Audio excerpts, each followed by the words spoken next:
राधा को अपना विरोध करता देख समुद्र राज रत्नाकर बनाते हैं राधा को बंदी और दूसरी ओर अधर्म के मार्ग पर अग्रसर अश्वों से ब्रह्मपुत्रों को मुक्त कराने आए कान्हा और बलराम फंस जाते हैं सर्वशक्तिशाली अश्वों के मध्य। अश्वलोक में मनुष्य प्रवेश कर चुका है, ढूंढो उन्हें। मुझे ये अश्वलोक नहीं समस्या लोक लगता है। एक के पश्चात एक समस्या बढ़ जाती है। इससे पहले कि हम उन 4 ऋषि कुमारों को खोजें, ये सारे अश्व हमें खोज लेंगे।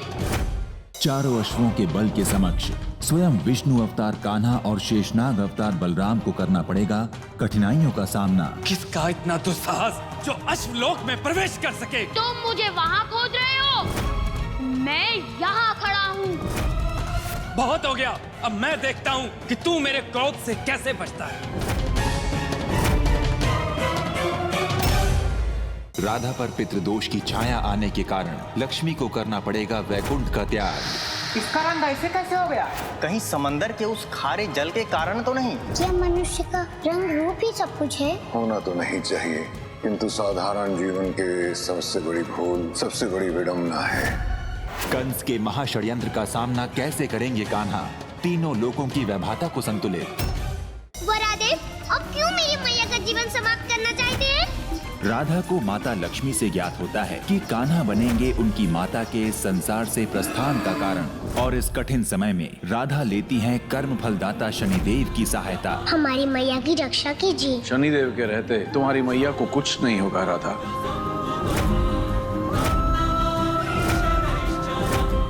परम अवतार श्री कृष्ण नियति द्वारा निर्धारित माता कीर्ति के धरती लोक से प्रस्थान के लिए धारण करते हैं कश्यप अवतार और राधा पहुंचती हैं कर्म फलदाता शनिदेव के मंदिर और लगाती हैं अपनी माता कीर्ति के प्राणों की रक्षा की गुहार। मैं जानता हूँ तुम्हारी माता निर्दोष है और हमारे रहते किसी भी निर्दोष को कोई दंड नहीं दे सकता, फिर चाहे वो महादेव हो, ब्रह्मदेव हो या फिर स्वयं परमावतार श्री कृष्ण ही क्यों ना हो। तो किंतु मेरी राधा बिटिया कहाँ है? पहले ये बताओ कीर्ति देवी, मेरा अभिनय कैसे लगा है जी? भद्राक्ष, मेरा समय नष्ट मत करो। बोलो, मेरी राधा बिटिया कहाँ है? अरे हमें क्या पता तुम्हारी राधा बिटिया कहाँ है?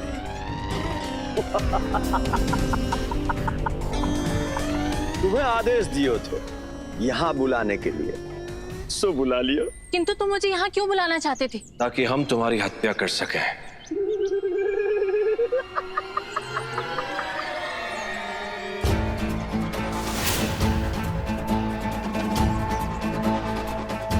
आशीर्वाद।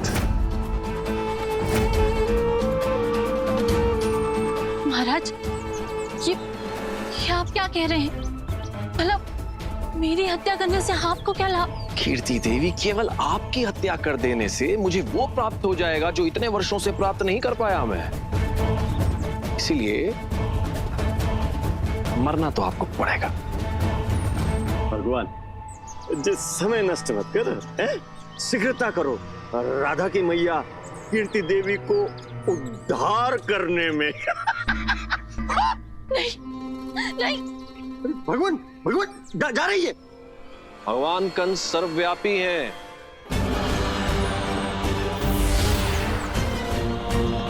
मुझसे बचकर कहां जाएंगी कीर्ति देवी?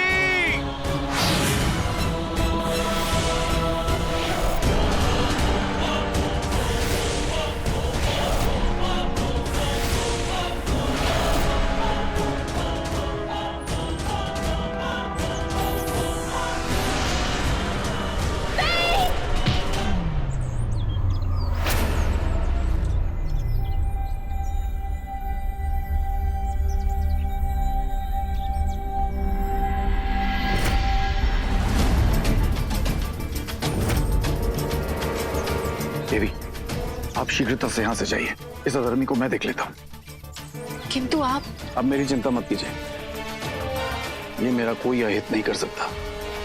आप शीघ्रता से घर जाइए, अन्यथा आपकी पुत्री आपको घर में न पाकर चिंतित हो सकती है। किसी ग्वाले में इतनी शक्ति नहीं जो भगवान कंस के शस्त्र को रोक सके। कौन है तो?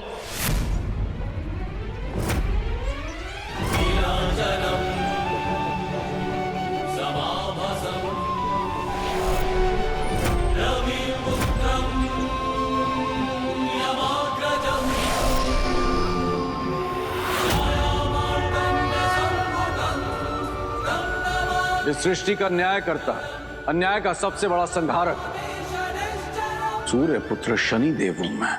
आपसे मैं भली भांति परिचित हूं शनिदेव, किंतु आप,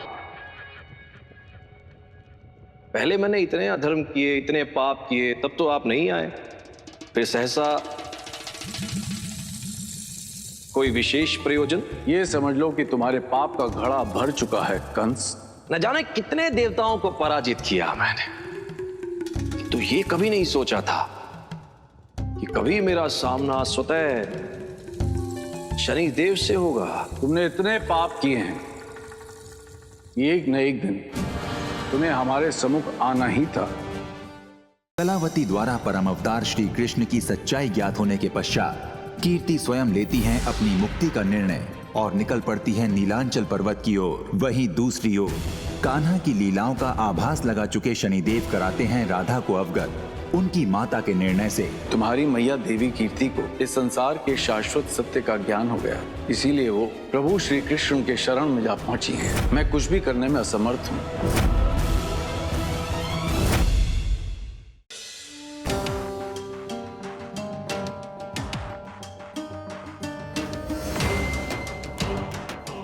कि हम शादी नहीं करा पाएंगे, ले जाओ कहीं और। तुम्हारे कहने पर भरोसा करके हम चले आए। अभी तो बताया नहीं कि लड़का लड़की एक जात बिरादरी के है नहीं।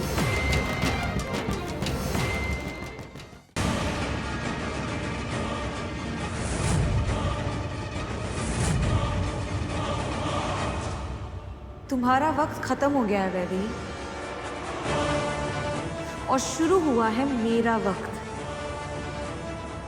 तुम तो दिन में भी कुछ नहीं कर पाए, तो तुम रात को क्या कर लोगी? तुम्हारे शरीर का इस्तेमाल करके आज मैं माधव को हमेशा हमेशा के लिए अपना बना लूंगी।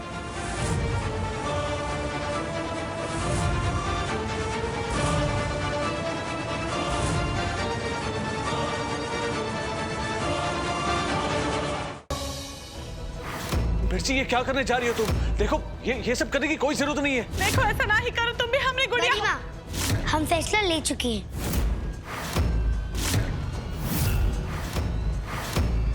मैं मिनिस्टर की सर्जरी में भी कुछ ना कुछ गड़बड़ तो जरूर करूंगी। किसी भी हाल में ये होम मिनिस्टर हॉस्पिटल से बाहर जिंदा नहीं जाना चाहिए। उसका ऑपरेशन डॉक्टर ईरा पांडे करने वाली है। उस डॉक्टर ईरा पांडे को किसी भी तरह मजबूर कर दो मिनिस्टर को मारने के लिए। दिखाई शरारतें दिखाई, ये देखिए दोनों आज छोड़ दिया हमने। तुम दोनों का ग्रह बहुत भारी चल रहा है बिटिया।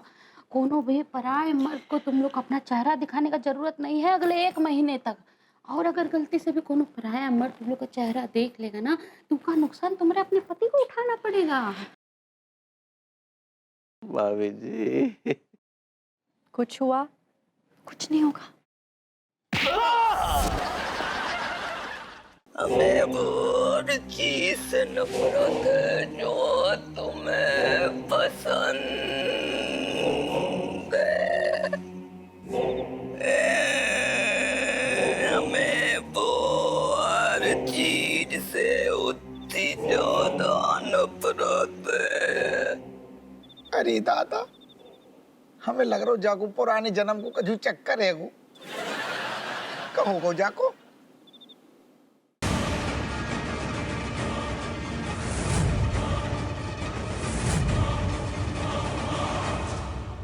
तुम्हारा वक्त खत्म हो गया है वैदेही, और शुरू हुआ है मेरा वक्त। तुम तो दिन में भी कुछ नहीं कर पाए, तो तुम रात को क्या कर लोगी? तुम्हारे शरीर का इस्तेमाल करके आज मैं माधव को हमेशा हमेशा के लिए अपना बना लूंगी।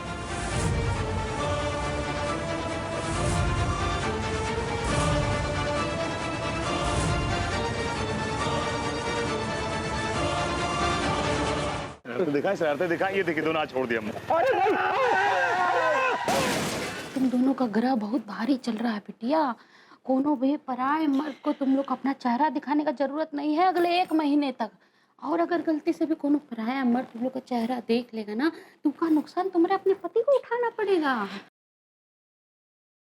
भाभी जी, कुछ हुआ? कुछ नहीं होगा।